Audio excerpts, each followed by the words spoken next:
The purpose of education is not to get students to do a thing, college, score high marks, become an engineer. The purpose of education is to grow students as leaders of a better future. So we want all teachers to come in with that mindset.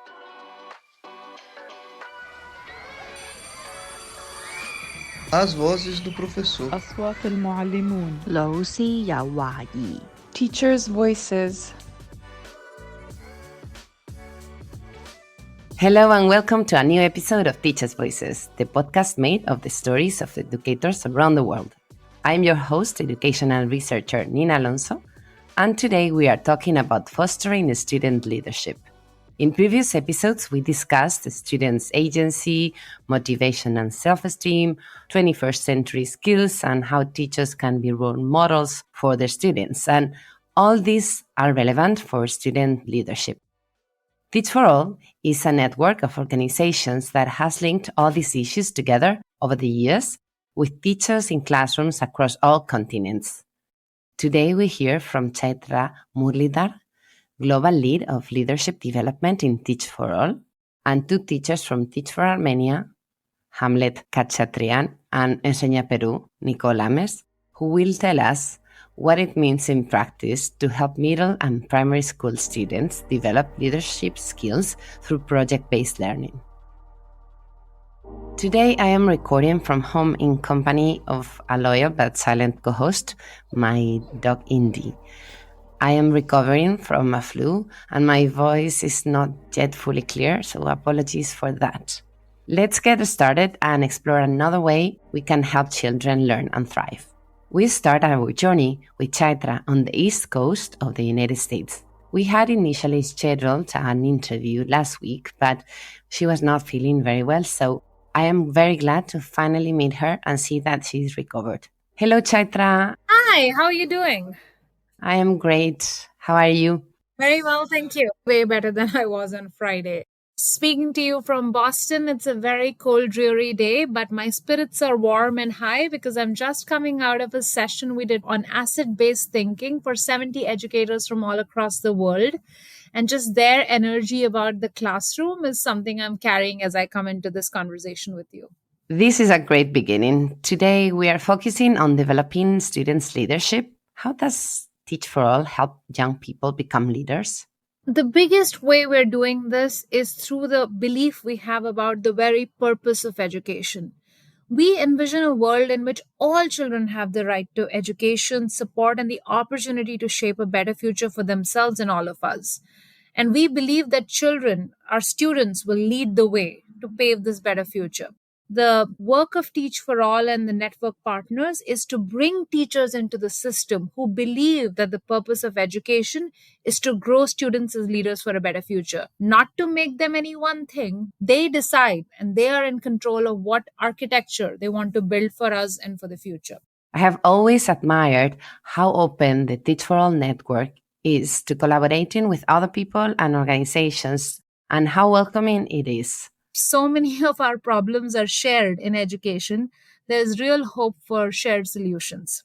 Nobody can do this alone. We are all connected with the common challenges we face in education. So our model in the Teach for All network honors the idea of developing collective leadership at all levels of society to ensure that children can fulfill their fullest potential. To put this very simply, the idea of local leadership is powered through global learning and insights. We all can learn together. So Teach for All partners with 64 countries, building deep relationships with communities, our partner organizations in these 64 countries. They recruit some of the nation's most diverse, promising leaders to teach at least 2 years in marginalized communities, and then support them to work together towards a shared vision for student success. That's how we do it, by putting teachers across these 64 countries with a deep-rooted belief that student leadership is the path forward for building a better future for us. What work has Teach for All developed around student leadership? We spent the last 5 years in studying some of the most transformational classrooms across our network. Classrooms where teachers have really moved the needle with students. We are seeing students already as leaders. We actually brought 3,000 people together over the course of 4 or 5 years: CEOs, students, teachers, coaches, ministry members, Teach for All staff members. And what we came out with is this framework called Teaching as Collective Leadership, which defines the purpose of education, which elicits the four key mindsets that we've seen in some of the most transformative classrooms, which lays out 25 different actions in 5 different teacher action families that we've seen these classroom display. Most importantly, we talked about 5 student outcomes that the most transformative classrooms in the network are pursuing. And the headline here is: mastery is not enough. Just pursuing academic outcomes is no longer going to serve our children, because the last years since the pandemic have shown us we don't know what the world is going to be 10 years from now. How can we prepare our children for a world that is so uncertain? Of course, they need fundamental mastery and literacy and numeracy skills, but they also need to develop agency. They also need to focus on their well being in this fast changing world. We need interconnectedness with the students, and that begins in the classroom, where we're not competing with each other, where we're collaborating with each other. This is interesting. So, there are 5 main student outcomes that the most transformative classrooms that Teach for All studied are pursuing: mastery, agency, well being, interconnectedness, and collaboration. You also mentioned 4 mindsets. What are those? 4 specific mindsets: students as leaders, teachers as learners. We are constantly growing and learning from our students, and that disrupts the power hierarchy in the classroom. Community as power. Until we bring the parents' voices, the community voices, until we know where our students are coming from really, we can't make an impact in education. And finally, the 4th mindset: our fellows teach in the classrooms for 2 years. Our work is systemic. Why these students sitting here in front of you are facing disadvantage is a product of the system. And how we improve this is also our lifelong work in the system. Let's now visit teachers from partners in Teach for All network who embody these mindsets. We will come back to Chaitra later, and we'll learn about other ways that the Teach for All network makes young voices heard.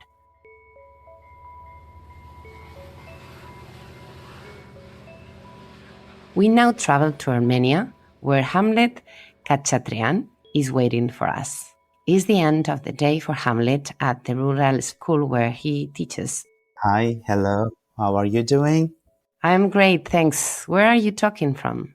I'm currently in Armenia, in Armavir region, in a village called Argavand, a small rural community. The school is state school. This is my 2nd year of teaching in the community. I teach English as a foreign language. Hamlet, what drives your passion for teaching and particularly fostering student leadership? That's a very interesting question. It goes back to my childhood. When I was a kid, I would gather my siblings and teach them whatever I knew that time. And that was my beloved activity. I wanted to be a teacher and came here to this community, to this village. I knew that it's gonna be challenging for me because teaching, it's not like a piece of cake. That is still a very interesting and exciting journey for me, that I do a lot of projects with my students, community projects. And how has the process been so far? When I first went to my class of 7th graders, there were about 23 students last year. It was very difficult for me first. They were with very different behaviors. Some of them were very shy. Some of them were super active. A couple of them weren't listening to each other. I started implementing different ways to handle this. So creating our classroom culture with our rules, our routine. The biggest challenge in our classroom was students didn't used to listen to each other. And listening is an indicator of being a good leader. And as we achieved that within our classes. Listening means doing better collaboration. In our classes, I very often encourage them to be very active in group works and trying to listen to each other's voices and ideas, because everyone's ideas matter. Thanks, Hamlet. What activities or projects have you developed to foster your students' leadership skills? I would like to mention a project that is supposed to bring a change within a community that improved a lot of leadership competencies, called Change-Based Learning. Our CBL project that we did last year, the title was Professions. We thought that we help the students of our school be more aware of the importance of choosing a profession. Very few students apply for university. We started analyzing in our community what we have and what we do not have. They did a lot of interviews with their community dwellers, with teachers, other students in the school. The idea was to influence all the students in the school. Our project won the money, and we could have the roll-up banner that is currently standing in our school with the QR code on it, so that students can see a lot of information there and be motivated. We conducted an event in our school. We had a lot of guests. Parents were involved, a lot of students, our colleagues, teachers, municipality, and people from Teach for Armenia also came. And what was your role in this project? One very interesting thing about the project is that the students do the project. So the teacher is just a person who is standing there with them to support them. But the idea belongs to the children. The way they act belongs to them. So they do it on their own. They can be very free. They can feel they are the leaders. They are the doers of the project. Right now, when I look back, I see it was very fun for them. Sometimes we think that they're just students, but we witness such interesting ideas. Their mind is so fresh. We can trust them, and we should trust them. We should show them that they can be trusted, and they should trust the process as well. And they just had a lot of fun. What did you learn from that project? The first thing that I would like to emphasize is the collaboration, listening, learned how to be responsible. Before we started this short journey, I saw my students be less active, and they very much depended on the teachers and their parents. And now after the project, they can achieve their goals independently. They love to do something on their own. That was super good for our students to be involved in such a project. On our roll-up banner, we have this sentence, "Our future is in our hands," because we understand that we cannot just sit and wait until something happens, because we must do something to help our communities thrive. The main change was brought to school so that the students are aware of the professions, the importance of having a profession. When they graduate from the school, they can apply for universities, and they can come back, and they can have their companies and whatever to thrive their communities. How did you see students' progression when implementing the project? Some months ago, guests from Teach for All came to Armenia to meet our students, and the students had a lot of things to tell, and our guests were so impressed with the answers. They wanted to speak out, and that was the time that I understood that they were so proud. I was just standing there and looking at them and telling myself, oh my God, are these the same students that I met last year? I see my students right now trying to be helpful, not only for them, but for their classmates, for their school, parents, friends, village. So this is amazing. That shows they understand the importance of the project and what they did. What you have shared with us reflects the mindsets of students as leaders, teachers as learners, and community as power that Chaitra explained, as found in the Teach for All research.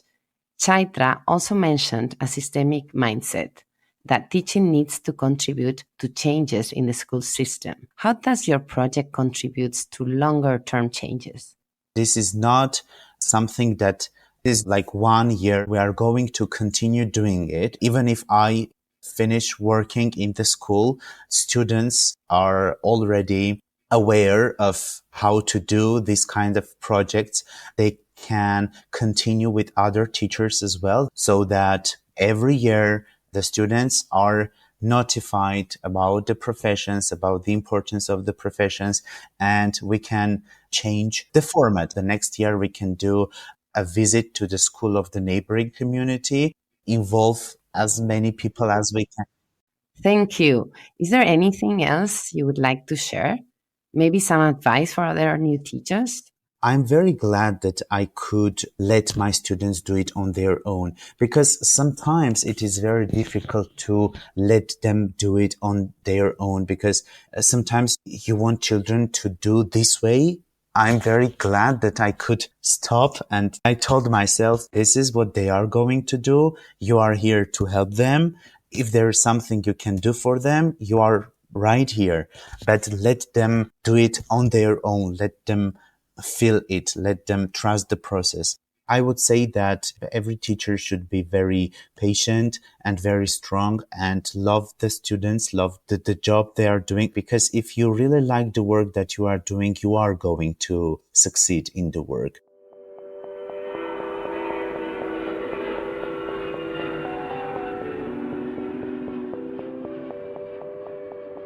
Thank you, Hamlet. We are now going to visit another teacher who works in a rural school, fostering students' leadership.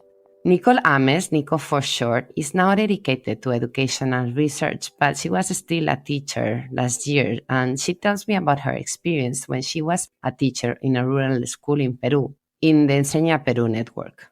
Hello, Nico. Thanks for being with us today. I am really happy to be part of Teacher Voices. Right now, I am in Jaén in the Cajamarca region of Peru, where the heat is intense. These days, I've been visiting rural schools and multi-grade classrooms, learning a lot from the teachers and students. It's been an amazing experience. Thanks, Nico. Stay hydrated. Extreme heat can be exhausting. Tell me about your experience of participating in the Teach for All leadership framework. When I was teaching in rural school in Catayuc, Ancash with Enseña Peru, I saw with my own eyes how education can empower young people to create real change. For example, I worked on a biodigester innovation project with my students to solve a real problem in their community. It all started with Rodrigo, one of my students, who told me one day, "Teacher, we need to do something.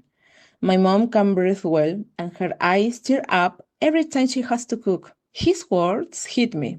Many families in the community use firewood for cooking, exposing them to dangerous smoke that caused lung diseases. Smoke from wood-burning stoves, which affected their health and the environment. Instead of just explaining the problem in class, I decided to let my students take the lead. We followed a design thinking process, starting with research. And what research did they do? They surveyed families, analyzed data, and concluded that gas was too expensive and unavailable in their community. Other students was shocked when he discovered that cooking with firewood is like smoking 6 cigarettes a day. That realization made them even more determined to act.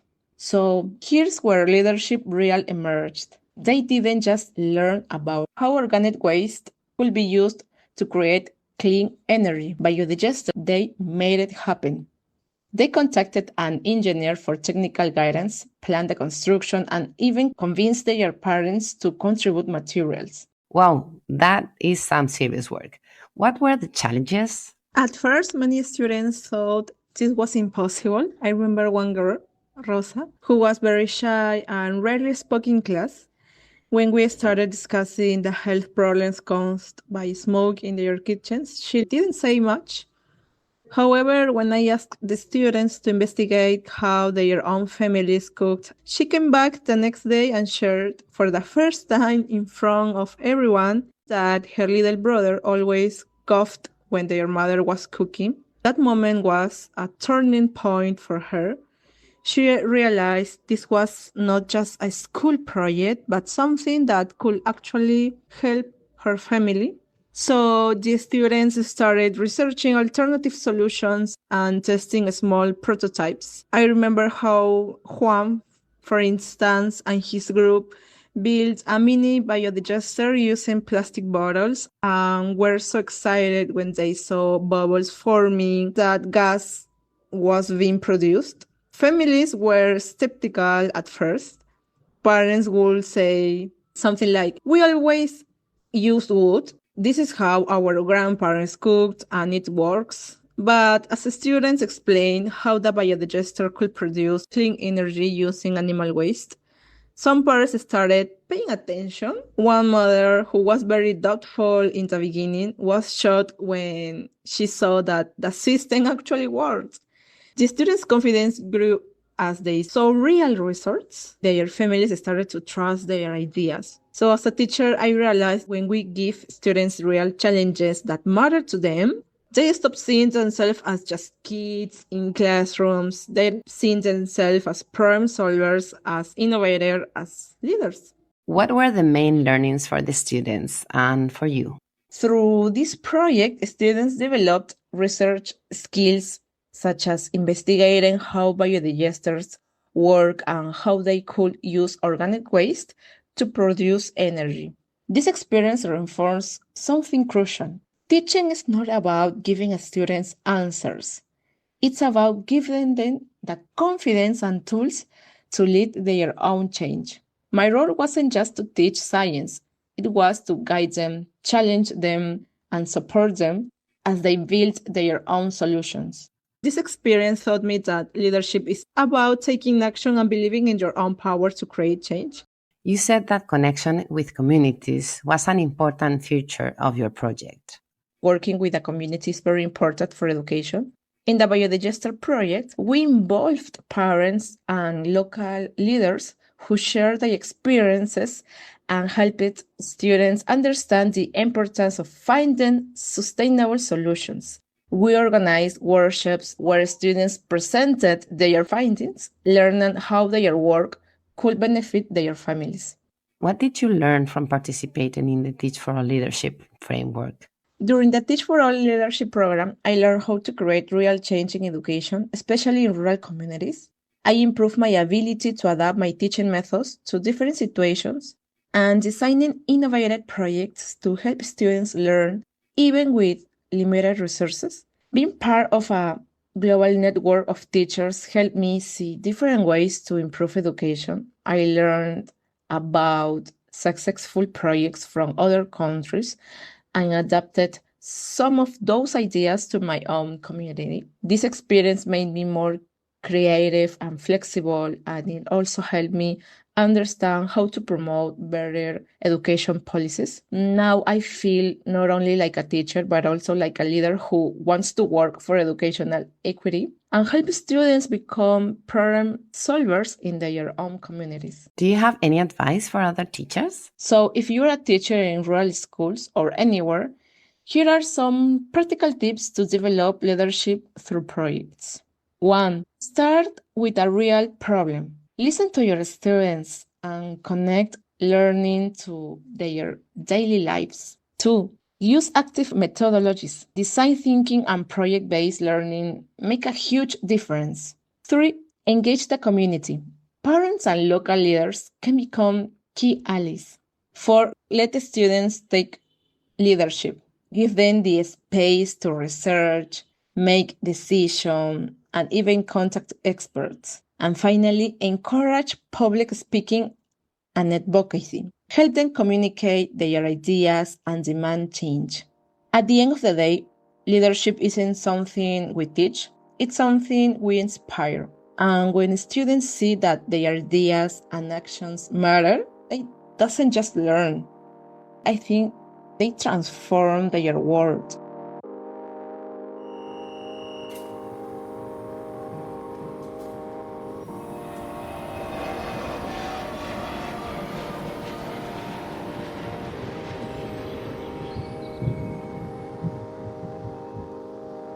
I like Nico's focus on vulnerable communities We leave her now and come back to Chaitra. How does Teach for All help the most vulnerable students develop leadership skills? There's a broad approach of teaching is collective leadership, which we hope all the programs embody. But there's also specific focus on targeting certain groups of students who really find it hard to access education. There are special initiatives to focus on that. We specifically focus on communities of children who face particularly hard barriers. So we have a Let Girls Thrive initiative where we focus on countries where there's a lot of gender inequity. We focus on education in emergencies, children in conflict zones. We focus on areas affected by climate change and how students and teachers are evolving solutions there to push their thinking on climate.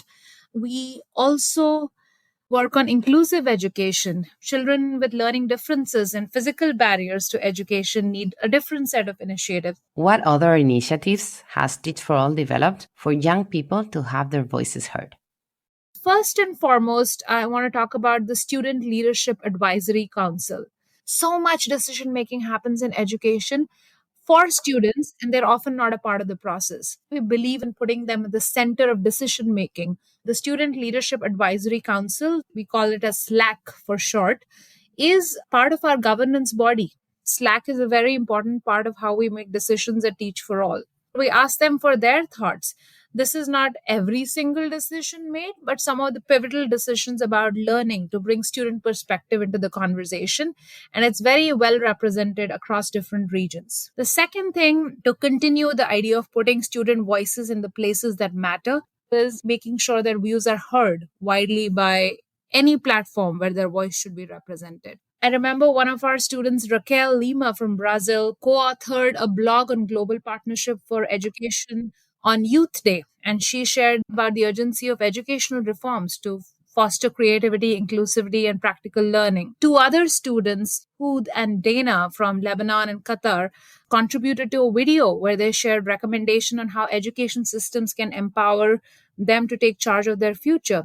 And then a student, Alexander, collaborated with one of our Teach for All team members to write a piece for climate education blog. Last year, we had Teach for All students at the 79th United Nations General Assembly. And our students participated on a panel on strengthening cross-border learning in education to prepare all students. One of our students, Cynthia Perez, spoke in a session hosted by Brookings on AI and global education and identifying risks to harness opportunities.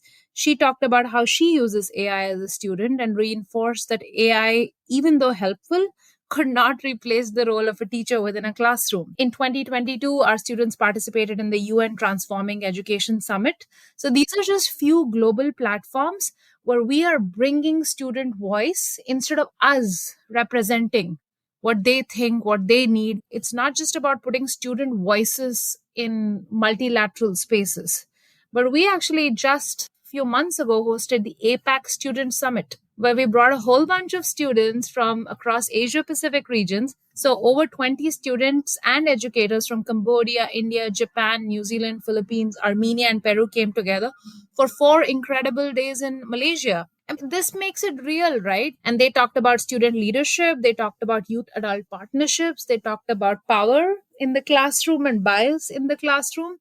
And that was a phenomenal learning experience that we're channeling into our learning experiences. And then finally, the session that I just mentioned at the start of our conversation, it was a session about strengths-based thinking, how to bring that approach into the classrooms in our work.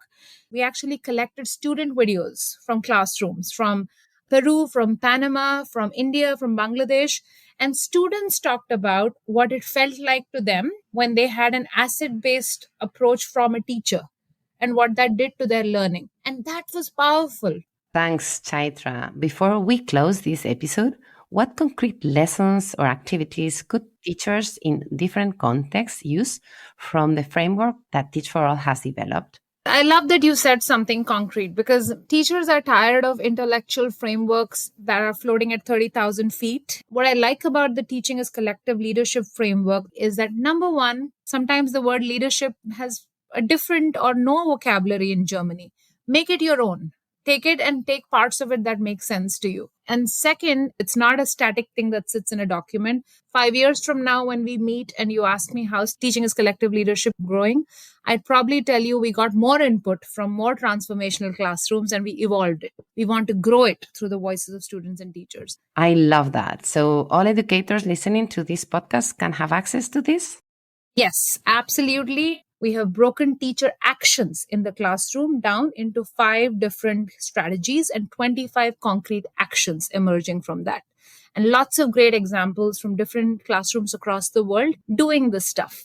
So you can learn from each other. So this is the framework we're offering that was built through the contributions of the network. And the big thing I want to highlight, Nina, is there is no one right way. You can take this strategy, this mindset, this outcome, and it could mean a totally different thing in Brazil than it does in Kenya or India or Australia. So on the Teach for All website, you can go into Teaching is Collective Leadership. You will find the full repository of the information and our insights, videos, examples, and voices from across the world represented here. And we want people to take this, come back to us, interact with us. It's really an open resource. And we also have something called the Global Institute now, where we're actually opening learning experiences to people outside the network. So we want everybody to come, and our collective leadership will probably get us closer to a better future for children. We really believe that the problem is too large and feels sometimes too daunting to go at it alone. Our guests today recognize that all students can be leaders, paving the way for a better future for all of us.